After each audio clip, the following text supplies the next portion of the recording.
हर हर महादेव सभी लोगों को। आज फिर एक नया टॉपिक। ये रामपाल जी बोलते हैं कि गीता में व्रत करने को मना कर रखा है। ठीक है, इनकी सच्चाई देखते हैं कि क्या वाकई में गीता में व्रत के बारे में लिखा है या व्रत करने को मना कर रखा है। तो आइए हम पहले उनकी बातें सुनते हैं, फिर हम इनकी पोल खोलेंगे। ठीक, हाँ, तो ये शुरू करते हैं। प्राप्त कर, उस सेब को प्राप्त कर, उसकी मीठी नारी, उसकी मजदूरी कर पहले, उस मजदूरी से फिर वहां पहुंच। जैसे नाम के सिमरन साधना या मजदूरी है, इससे वो भगवान तुझे लाभ देगा। अब व्रत करने का गीता जी मना किया है। देखिएगा, छठे अध्याय का 16वां श्लोक। ये गीता ज्ञान कहता है, दाता कहता है अर्जुन, यह योग, ये देखिए श्रीमद् भगवत गीता छठे अध्याय का 16वां श्लोक। ये छठा अध्याय और ये 16वां श्लोक। अर्जुन यह योग, योग माने साधना, भक्ति, न तो बहुत खाने वाले का और न बिल्कुल न खाने वाले का, यानी व्रत रखने वाले का। न तो बहुत खाने वाले का दड़ी पक्का खा ले, फिर तोड़े जागड़ाई आए जमाई, वो कैसे भक्ति करेगा। अल्पाहार करे, यानी खाने योग्य खावे, घना नहीं खाओ। और बिल्कुल ना खाने वाले का, जो बिल्कुल नहीं खाता, वो व्रत रखता है। और न बहुत सहन करने वाले का, यानी सोने वाले का, और न सदा जागने वाले का ही सिद्ध होता है। यानी न तो घना खावे, ज्यादा खाने से भी आलस बनता है, और ना बिल्कुल ना खाता, उसके वैसे पसीने आए रहे। आप एक दिन रोटी छोड़कर देखो, क्या हाल होगा आपका। रोटी याद रहेगी, भगवान याद ना रहता। हमने खूब देख रखा, मंगलवार का व्रत रखा करता है, दास हनुमान पुजारी था, 25 वर्ष रखा है। और फिर बचपन से शुरू कर दिया था, चौथी कक्षा से। बालक थे, बचपन में भूख वैसे ही नहीं मुश्किल से सहन होती है, तो 12 बजे पाछे बताई थी, 12 बजे के बाद खाना खा सकते हो। तो 12 बजने मुश्किल हो जाते, वो जिन हर जैसा सुमरिया। चलिए, इन्होंने यहाँ पर बोल दिया कि गीता में लिखा है कि व्रत करने को मना कर रखा है। गीता अध्याय 6 के 16वें श्लोक में। क्या वाकई में योग का अर्थ व्रत होता है या योग का अर्थ भक्ति होता है? पहले तो हम संस्कृत शब्दकोश से देखेंगे कि योग का अर्थ क्या होता है, बाद में फिर हम गीता से ही खोलेंगे कि वहाँ किस चीज़ के बारे में बात हो रही है। ठीक, जस्ट वेट। चलिए देखते हैं, ये आ गई संस्कृत डिक्शनरी है, संस्कृत शब्दकोश। योग दिखाई दे रहा है, योग। तो योग का अर्थ क्या दिया है यहाँ? योग दर्शन के सिद्धांतों का अनुयायी। तो योगों से 8 प्रकार का होता है, उसमें योग में व्रत नहीं आता है। योग 8 प्रकार के होते हैं। तो वहाँ हो रही है ध्यान योग की बात, कि अर्जुन को बोला था कि ध्यान लगाओ, अभ्यास करो। तो अर्जुन ने पूछा कि ये जो मन है, ये तो बड़ा चंचल है, इधर उधर भागता रहता है। तो उन्होंने बोला अभ्यास योग कर, ध्यान योग लगा। वो ध्यान योग कैसे लगाना है उसके बारे में भी वहाँ बताया गया है। अध्याय 6 के 16वां श्लोक है। ये हुई आधी बात इनने बताई है। अध्याय 6 से 10 से जो 10वां श्लोक है, वहाँ से हम शुरू करेंगे कि वहाँ बात किस चीज़ की हो रही है। वहाँ व्रत की बात हो रही है या ध्यान योग की बात हो रही है। चलिए देखते हैं, चलिए देखते हैं। ये अध्याय 6,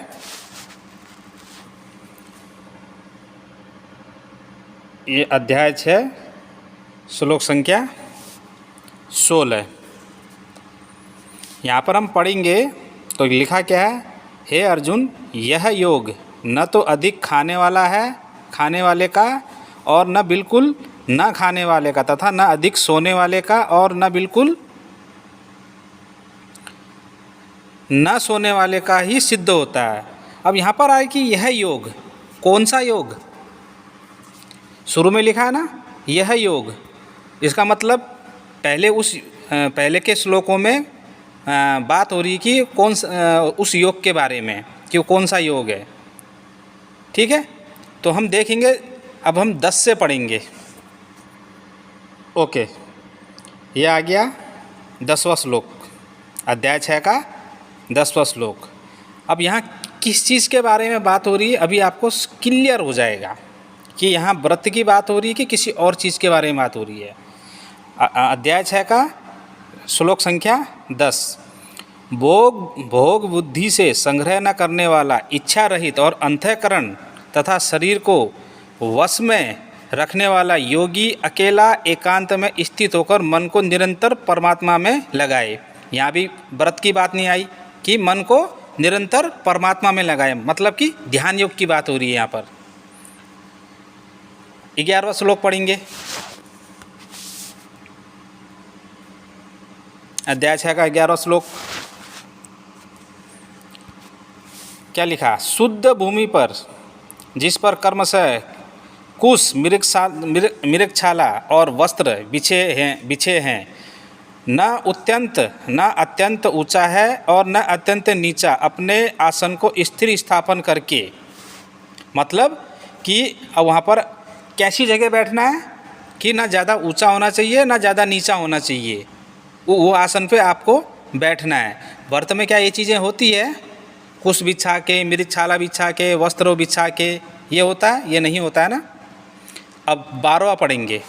उस आसन पर बैठकर, देखो ये इम्पोर्टेंट है। उस आसन पर बैठकर चित्त और इंद्रियों की क्रियाओं को वश में रखते हुए मन को एकाग्र करके अंतःकरण की शुद्धि के लिए योग का अभ्यास करें। अब क्या व्रत का अभ्यास करते हैं हम?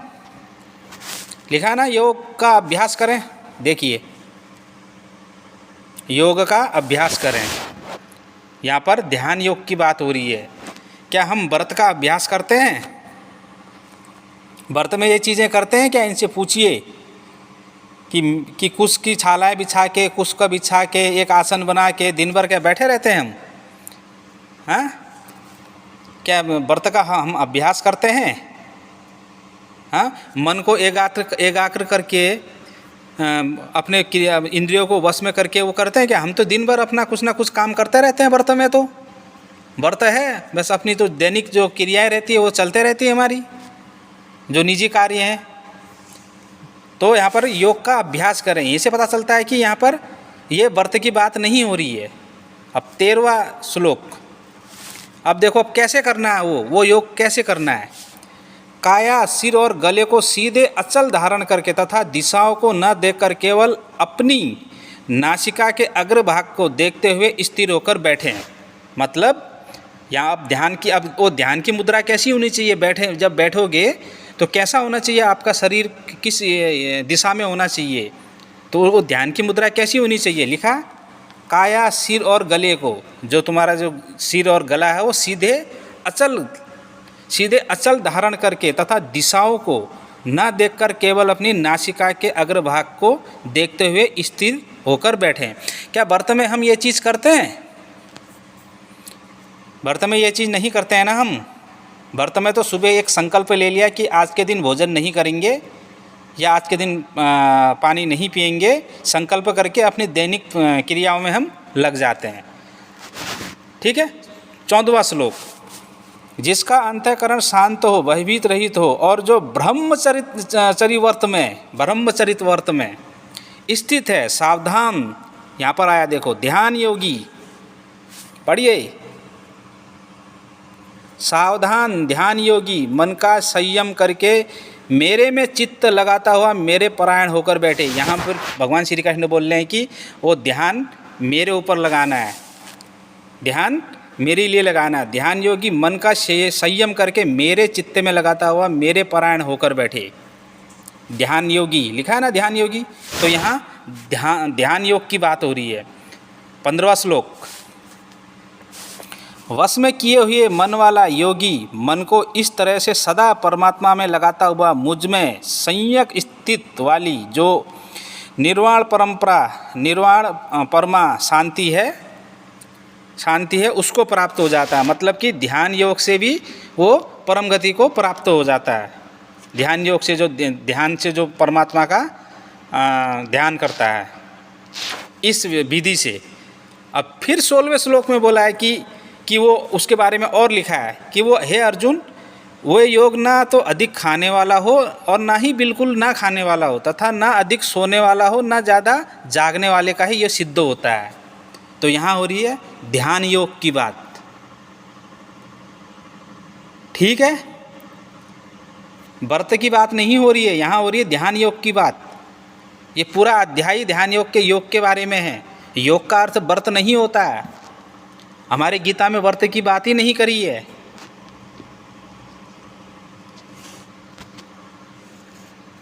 कैसे कह दिया कि गीता में व्रत के लिए मना कर रखा है? मूर्ख बनाते हो लोगों को, भ्रमित करते हो। ये होती है तत्वदर्शी संत की पहचान कि आधा अधूरा ज्ञान दे। अध्याय 6 के 10वें श्लोक से 16वें श्लोक तक पढ़िए तो समझ में आएगा कि वहाँ ध्यान योग की बात हो रही है। कौन से व्रत में मृगछाला लाकर उसको बिछा के कुश का आसन बना के उसके ऊपर बैठ के ध्यान लगाया जाता है? कौन से व्रत में लगाया जाता है ये बताइए मेरे को। और साफ साफ लिखा भी है कि वहाँ ध्यान योगी लिखा है ना वहाँ पर 14वें श्लोक में। समझ में नहीं आता है, आधा अधूरा पढ़ा के लोगों को भ्रमित कर रखा है। और ये बोलते हैं कि हमारे धर्मगुरु नकली हैं, पाखंडी हैं। अब तुम्हें हम दिखाएंगे, वेदों से दिखाएंगे कि व्रत से क्या होता है। वेट, हाँ ये क्या है? यजुर्वेद दिखाते हैं तुम्हें। यजुर्वेद में व्रत से क्या प्राप्त होता है। यजुर्वेद अध्याय 19 मंत्र संख्या 30। चलो डायरेक्ट हम जाते हैं।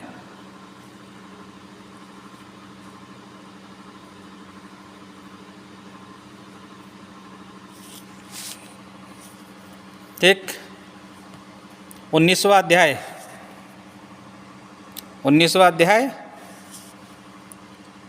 30वां मंत्र।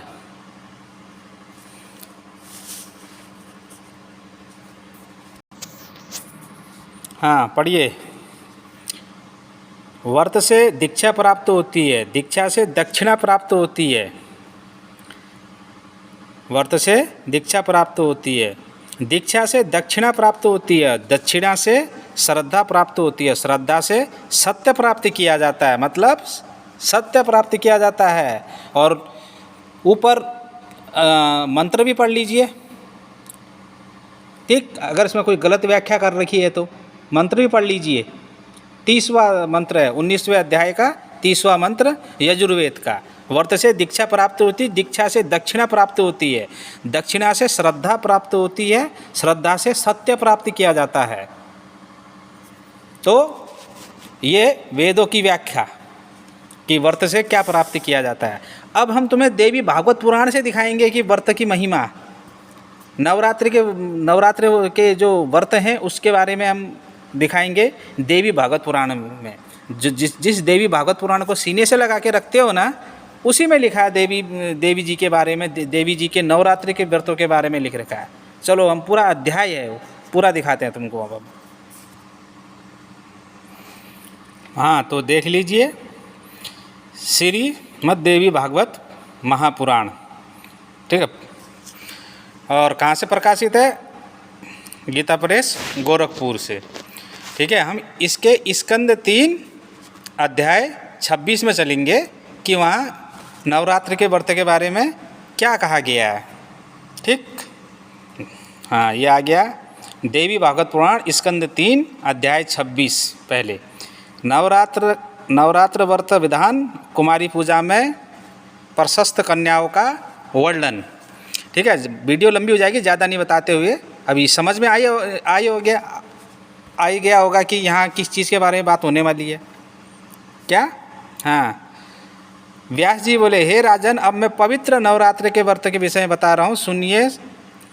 शरतकाल के नवरात्र में विशेष करके यह व्रत करना चाहिए, ठीक है। अब व्रत से क्या लाभ होंगे? चलो हम 37वें अध्याय में जाते हैं। 37वें अध्याय में जाते हैं। ये 37वां अध्याय है ये, 27वां अध्याय। कुमारी पूजा में निशिष्ट कन्याओं का वर्णन नवरात्र व्रत के महत्व के प्रसंग में सुशील नामक वणिकिक कथा। तो अभी ज़्यादा नहीं करते हुए, वीडियो लंबी हो जाएगी, तो जो नवरात्र के व्रत से क्या लाभ होता है ज़रा देख लेते हैं। इसके श्लोक संख्या 48 में जाते हैं। 48, हाँ ये 48, ठीक, क्या लिखा है पढ़ लीजिएगा अच्छी से। यह नवरात्र व्रत सर्वदा ज्ञान तथा मोक्ष को देने वाला, सुख तथा संतान की वृद्धि करने वाला एवं शत्रुओं का पूर्ण रूप से विनाश करने वाला है। 48वां श्लोक, देवी भागवत पुराण स्कंद 3 अध्याय 26 और 27 में व्रत की महिमा का वर्णन पूरा दिया गया, वो पढ़ लेना। और स्पेशल 48वां जो श्लोक है उसको पढ़ लेना कि ये मोक्ष प्रदान करने वाला व्रत है। ये क्या नवरात्र नामक इस पवित्र तथा सुखदायक व्रत से बढ़कर इस पृथ्वी तल पर अन्य कोई व्रत नहीं है। और व्रत में क्या है, ये मोक्षदायक भी है। पढ़िए दोबारा से एक बार। यह नवरात्र सर्वदा ज्ञान तथा मोक्ष को देने वाला, सुख तथा संतान की वृद्धि करने वाला, शत्रुओं का पूर्ण रूप से विनाश करने वाला है। ये देवी भागवत पुराण जिसको तुम सीने से लगा के रखते हो हमेशा, तुम्हारे पास कोई और पुस्तक मिले ना मिले, कोई ग्रंथ मिले ना मिले तुम्हारे पास, पर ये देवी भागवत पुराण जरूर मिलेगा, क्योंकि कुछ चीज़ें तुम्हारे हिसाब से इसमें लिखी हुई है ना, इसीलिए। पर वो आधा अधूरा पढ़ा, वो भी तुमने, उसकी भी पोल खोलूँगा मैं। अभी व्रत की पोल खोली है, तो गीता में व्रत के बारे में बोला ही नहीं गया है, ठीक, वहाँ ध्यान योग की बात हो रही है। और देवी भागवत पुराण में देख लिया कि नवरात्र के जो व्रत हैं, नवरात्र के व्रत से क्या लाभ होते हैं, मोक्ष की प्राप्ति होती है, कहा है ना साहब। पर हाँ, विधि विधान से जो व्रत करेगा उसको ही ये प्राप्त होगा। जो विधि विधान से नहीं करेगा उसको ये प्राप्त नहीं होगा, इतना भी जान लीजिए। तो रामपाल के जितने शिष्य हो, अब मुझे ये बताओ, ये जो देवी भागवत पुराण है इसको मानते हो नहीं मानते हो? तुम्हारे गुरुजी तो इसको मानते हैं, सीने से लगा के रखते हैं इनके।